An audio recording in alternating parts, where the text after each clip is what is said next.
हम बात करते हैं ग्लोबल सिविल सोसाइटी की। जो टर्म ग्लोबल सिविल सोसाइटी वो इंक्रीजिंगली यूज होता है इस नॉर्मेटिव और डिस्क्रिप्टिव सेंस में। जो नॉर्मेटिव सेंस है वो टेंड करते रेफर करने के लिए aspiration for the territorial expansion of the civil society. जो क्लासिकल डेफिनेशन है सिविल सोसाइटी की, although there have been always range of interpretations, generally that refers to a rule of law guaranteed by the state, a society civilist, to use the 17th century term, and the existence of independent groups of citizens that are able to uphold and decimate the values and norms which underpin the rule of law and check abuses the power of the state. जो German sociologist हैं Norbert Elias, who use कहते हैं term the civilizing process to describe the way in which violence was removed from everyday life within the territorial confines of the state. In a descriptive sense, the term global civil society tends to refer to those independent NGOs. Okay, so if you're basically talking about and you're just going and talking about the global civil society, you tend to referring to those independent NGOs and social movements that operate across national boundaries, although there are considerable disputes regarding them about what is or what is not included in the term. Global civil society may be used to refer to the non-profit sector mostly to the non-profit sector, everything that operate across the national border and between the state and the market and the family. Alternatively, it can refer to everything between the state and the family. That is to say that it can include the market. Finally, it may embody simply advocacy network, including both those that advocate a global civilizing process and those that take fundamentalist position at that time. The emergence of the term global civil society can be located at the interstices of two historic development during the 1990s. जो spread है demands for democratization और जो intensifying process है global interconnectedness का, उसमें the rediscovery of the term civil society in Eastern Europe in the 1980s were first and foremost a response to the overbearing state, and this had resonance in other parts of the world where the paternalism and rigidity of the post-war state was also in question. So it reflected a new demand for personal autonomy and self-recognition in societies that was characterized by growing complexity and uncertainty, where traditional forms of political organization, notable parties, they were no longer the main sites of political debate. जो term है civil society की and related terms such as anti-politics or power of powerless seem to offer a discourse, ठीक है, within which one might frame parallel concerns about the ability to control the circumstances in which basically individual lives and about the substantive empowerment of citizens. So while Western elite sees upon the language as evidence of the victory of actual existence democracy, जो inheritors हैं the so-called new social movement के, they began to use the term to express a demand for radical extension of democracy. So let me tell you one thing, that from the beginning, this new understanding of civil society arose in the context of intensifying global interconnectedness, so which was not just economic, but it was also political, it was also social and cultural as well. Okay, so global interconnectedness does not pertain only to the extended reach of multinational corporations, but it also encompasses the growth of international government organization and transnational social movement. During the 1990s, the process of what is known as globalization had speeded up for various reasons, including the collapse of previously closed society, the spread of new liberal ideas, and above all, the dramatic development in information technology. On the other hand, the process of globalization has limited the autonomy of the state. Like, I will literally say that. It has literally limited the autonomy of the state. The growing influence of international decision-making narrows the decision of maneuver and the capacity to respond to democratic demands. Paradoxically, at the moment, when normal democratic procedures have been extended to many new areas, Eastern Europe, Latin America, Africa, substantive democracy, the ability to participate in decision affecting everyday life, has been eroded by the loss of autonomy of nation state. Although nation state remains the focus of politics, some of the key political and economic decisions are now taken in international fora and not up in the new possibilities of citizens groups and for protecting and strengthening independent political groupings in authoritarian and closed society. After all, in Eastern Europe, it was the extension of transnational legal arrangement from above The Helsinki combined with various informal transnational links that made possible the opening up of autonomous spaces.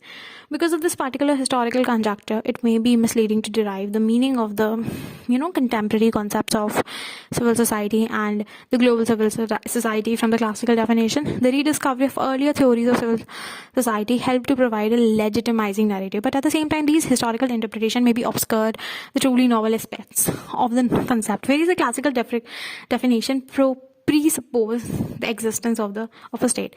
The contemporary concept can be described as a move away from state-centered approaches, but in societal sense, more concerned with individual empowerment and personal autonomy, and in a geographical sense, in respect to the territorial restructuring of social relations resulting from intensifying interconnectedness. Some scholars, drawing on classical definition civil society, argue that it is not possible to talk about civil society without a state. But nowadays, it may no longer be possible to sustain a civil society within the territorial confines of the state. The binary distinction between civil society, the domestic, and anarchy and barbarism, that is international, which was associated with the rise of the modern state with clear territorial boundaries, is breaking down. The civilizing process described by Elias depended on the concentration and centralization of violence in the hands of the state, which resulted in the terrible totalitarianism and wars of the 20th century. If a global civilizing process is possible, it cannot be based on the establishment of a world state, because this would imply an unimaginable concentration of power. Rather, it would have to mean the extension of an international rule of law guaranteed by a range of interlocking institutions, including but not only states, and the extension of citizens' network who monitor, contest, and put pressure on these institutions. What we might describe as global civil society would be interaction of those groups, network, and movement who provide a voice for individual in global arenas, who act as, to paraphrase a well-known dictum, the transmission belt between the individual and global institutions. Okay, so this is a really cool thing that people think that you can have civil society only if you're a part of a state, but the reality is that today, that it is not necessary, and you cannot confine the civil society within the boundaries of the state.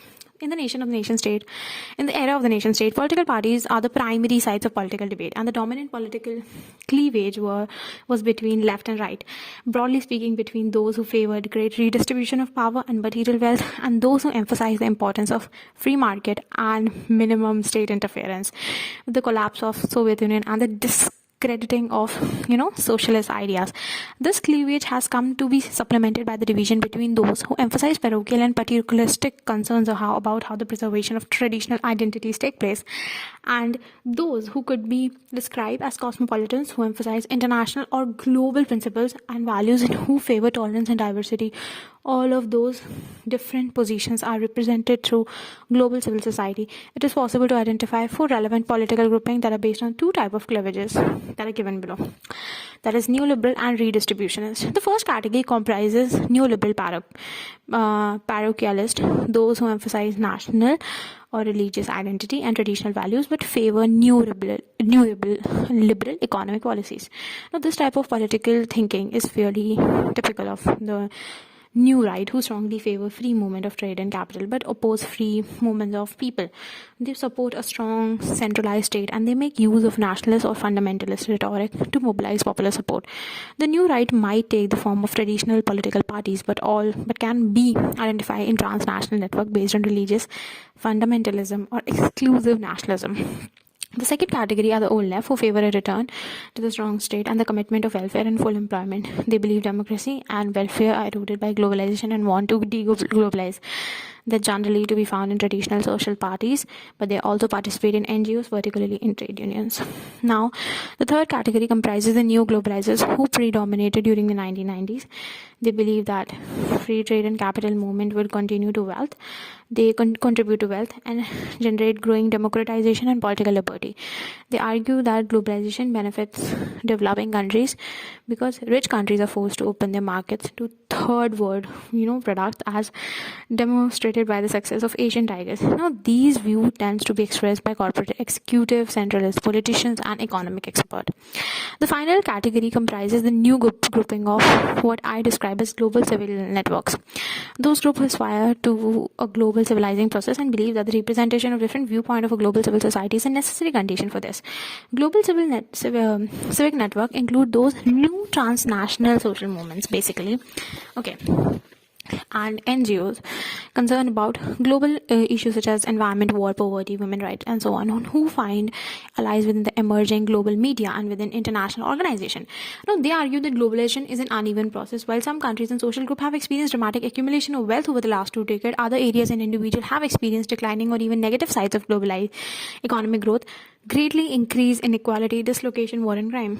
This group maintains that the present rules of global governance, such as it is, are skewed in favor of the rich countries. WTO and its predecessor GATT were successful in liberalizing trade like manufacturing or financial services, which benefits a rich country, but much less successful in liberalizing agriculture or old manufacturers like textile, which the rich countries want to protect. Moreover, rules establishing concerning patents and intellectual property rights are biased in favor of rich countries.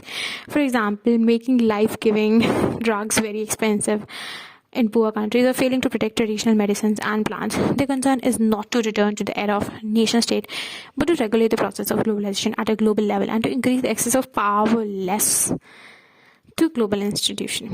What matters in future political struggle is the kind of coalition that are made by these different groupings. In particular, it can be argued that neither the old left nor the liberal globalizers can succeed without compromise. If I am right that a reversal of globalization is not possible, then a reversion to the statistic model of globe welfare is also infeasible. At the same time, given the way in which globalization erodes substantive democracy, it is difficult to envisage a new liberal global economic order that also guarantee political liberty, since the unequal consequences of globalization are likely led to the demands that cannot be fulfilled through the democratic process. Karl Polanyi argument about the authoritarian implications of neoliberalism could thus be applied at a global level. Broadly speaking, it is possible to envisage two types of successful coalition. One is between the liberal globalizers and the new right. This would result in an unequal global system imposed at a national level by authoritarian traditional government. Nation state could gain a new lease of life either as the enforcers of globalization or as the authoritarian reaction to globalization.